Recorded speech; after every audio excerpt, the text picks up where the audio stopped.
Hi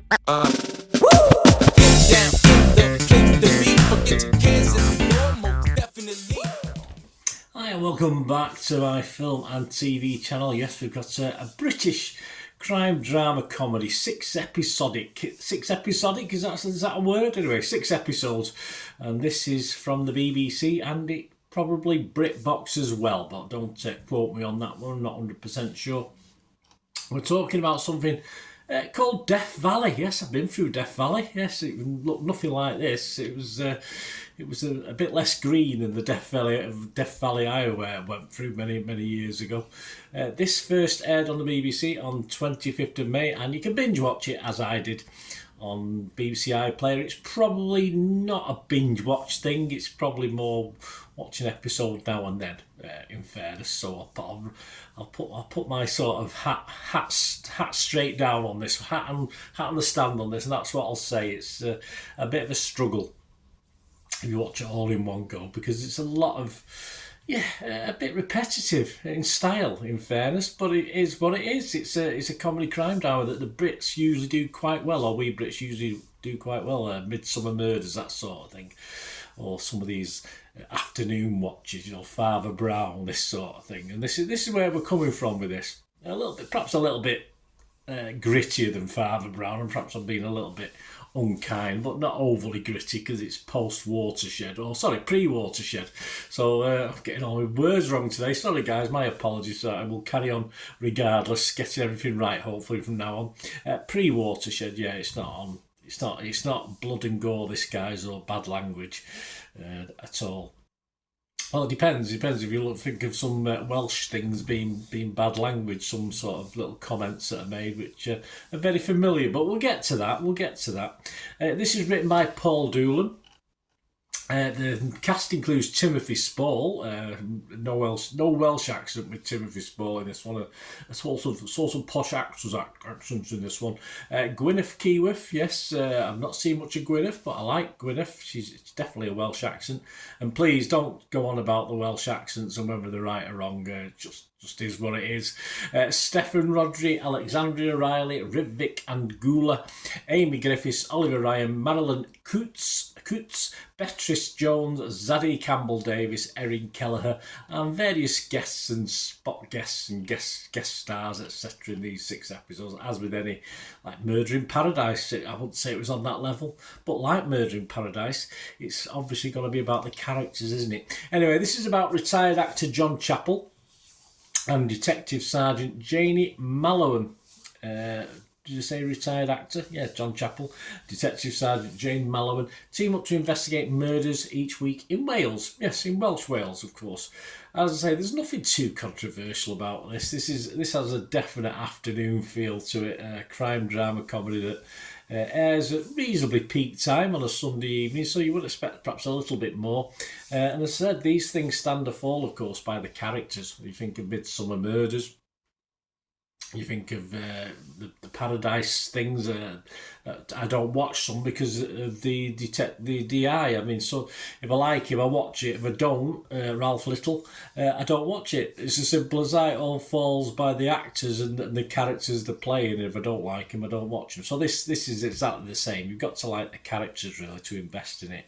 We've got a couple of interesting players in this, of course, because we've got Timothy Spall and Gwyneth Keyworth.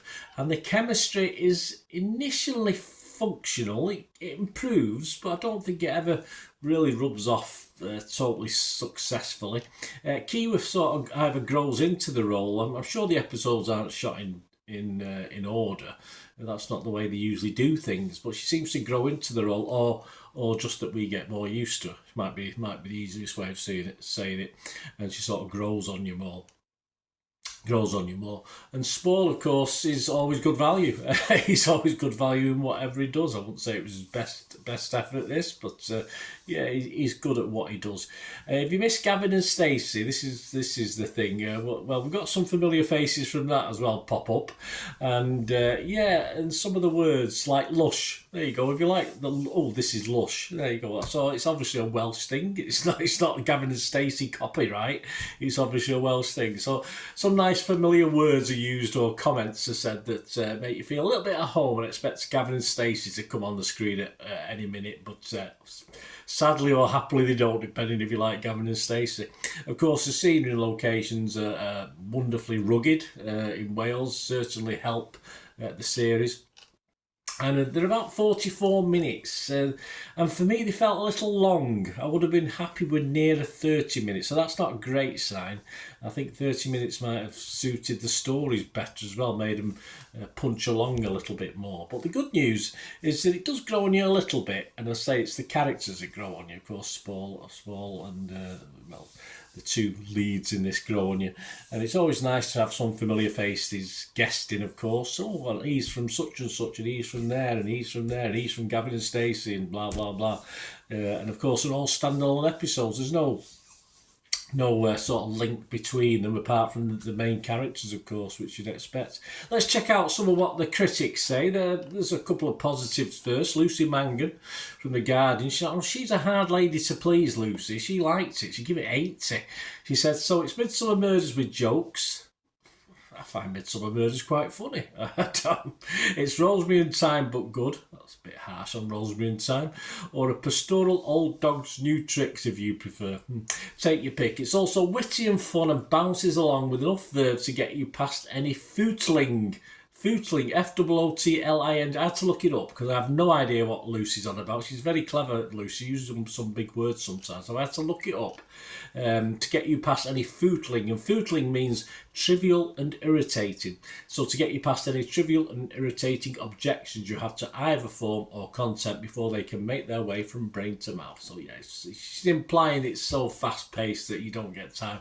The fact that I thought 44 minutes was better being 30, I didn't quite agree with Lucy there. I didn't think it was fast-paced at all. Carol Midger from The Times liked it, but she gave it 60, so she was a bit more reasonable. She said, the oddball crime-cracking Joe is obviously a well-worn trope, it is. McDonald and Dodge, she quotes, being a recent example, but it is clearly one that suits British taste. It is. That's why we make them, I suppose. This is jolly gentle, pre-watershed, nourishment offering, effectively Timothy Spall as a comfort cardie. Yeah, because he wears some nice cardigans, as you'd expect from an older gentleman. But Phil Harrison from The Independent, he's a bit less, he's a bit harsher than the ladies. He gave it 40. He said, this is less cosy crime, more comatose crime. You'll have forgotten all about Death Valley within 20 minutes of the end credits. Yeah, of which episode though, mate? That's the thing. Yeah, I think Phil is nearer the mark than Carol and Lucy, but I think it's worth a little bit more than 40 or 4 out of 10. Yeah, I think Phil's been a little bit harsh. It's pandering to a demographic. It's pandering to people who like some of the series we've just already mentioned before. It's not a series I'll be hanging around waiting eagerly for a second series. As I said, I might have liked it a little bit more if I didn't binge watch it. And sadly, if we do get one, it's going to be very low down my list. I won't be seeking out to watch it the same way I won't be seeking out to watch any Rosemary and Thymes, etc. Although I must admit, I still watch Midsummer Murders on a regular basis, but only perhaps again if everything else has been exhausted of watching. So this is for me a hot chocolate, a few biscuits in the afternoon, a little doze off occasionally, checking my phone. This is that sort of style of watch where I can do it without worrying too much because it doesn't overcomplicate things or tax your brain too much. So yeah, I'll give you my scores in a moment. These are what other people are thinking. Metacritic, we've got 5 critics on there. Two were positive, but 3 were mixed. But it did get 66%. There was no negative, so that's good. And yes, just 242. I'm recording this on the 28th of September 2025. And there's 242 scores on Internet Movie Database, and it's getting a healthy 6.5. And I'm not even wrote down here what I'm going to give it, to be honest with you. So I'm going to be fresh on it. It's got to be fresh. I'd say 60-40 fresh. As far as positive, mixed and negative, I'll have to be mixed. I can't be totally positive on this. And I am going to give it a score. if I haven't binge watched it, would I give it a little bit more? Watching the odd episodes, Timothy Spall, the chemistry sort of grew on me a little bit as it progressed. So I'm not going to give it my recommended watch 6 out of 10. I'm going to give it a 5.5 out of 10. So I'll put that in before I forget. So I'll give it a 5.5 out of 10. A little bit lower than Internet Movie Database and a little bit lower than Metacritic, but nothing on Rotten Tomatoes yet, so I can't give you that. So there you go. Let me know what you think, guys, if you get to watch this. Great to have your views on British crime dramas. This is, as I say, something we're familiar with, this sort of style. The humour works most of the time. Sometimes it doesn't. I wouldn't have minded laughing a bit more, perhaps, or smiling a bit more, but it's okay. 5.5 out of 10. Let me know what you think, guys. Please, if you like what I try and do on the channel, any support you can give me from just pushing that subscribe button or becoming a member, that's fantastic. But there are ways of helping out the channel, guys, going forward. If you like my efforts, that'd be wonderful if you can support us. So all you ever ask is just for another 45 seconds a minute. Just keep watching for ways of doing that. And thanks for watching.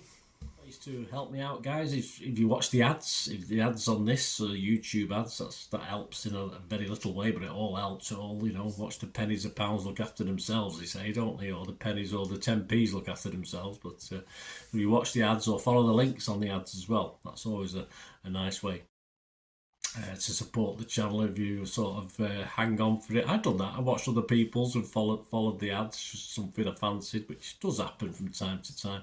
Of course, you can support me by pushing that subscribe button as mentioned earlier, and that's of course pressing the button so you know when these vlogs are coming out. And of course, I'm always interested in your opinions, and of course, if you can give us a like, that'd be wonderful as well. So thanks for watching, guys. Hopefully I'll join you very, very soon with something else. Until we meet again, I'll never ask one thing, don't I? Please stay safe, everyone. Bye for now.